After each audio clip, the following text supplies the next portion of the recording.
अस्सलाम वालेकुम जी। मेरा नाम शनाज बीबी है। 2 साल हो गए ने मेरिया 5 दोहतरियां ने। इन्हां दा मां प्यो बहुत हो गया है ते आ तंदूरी निक्की जी लाई है। ये ते असीं रोटियां बना के खा रहे हैं। बड़ी मुश्किल पालन ने बच्चियां दरस च पाइयां ने ते इन्हां दा कोई जुत्तियां कपड़े लैने वास्ते कोई आसरा करने पे। अल्लाह सोने की मदद मंगने पे। मैं माड़ी औरत हाँ तो मैं तंदूर ताक के इन्हां बच्चियां दा पेट पालनी पई। इन्हां दा पेट भी पालन बड़ा औखा है। इन्हां दियां जुत्तियां वर्दियां वास्ते पे करने आसरा वेला करे तो दरस च पाइयां ने तो लभ जान के ना। ये 5 दोहतरियां ने। मैं इन्हां वास्ते पेट पालने वास्ते तंदूरी तानी हाँ। बड़ा मुश्किल है, महंगाई इन्नी है। मैं बड़ी मुश्किल नाल इनका पेट पे पालनी है। अस्सलाम वालेकुम। मेरा नाम मुस्कान है। मेरी 4 भैन ने। उस दरस वाल दाखला ले लिया बड़ा मुश्किल है। वर्दियां लैनियां ने।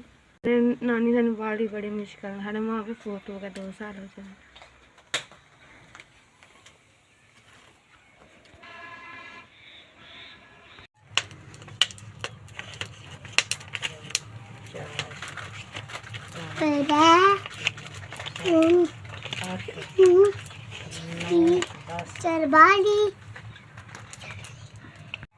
यह तुहाडी मदद नाल 10,000 रुपया आ गया। भला होवे तुहाडा। तुहाडी मदद नाल असीं भी जीउने पे। बड़ी बड़ी मेहरबानी।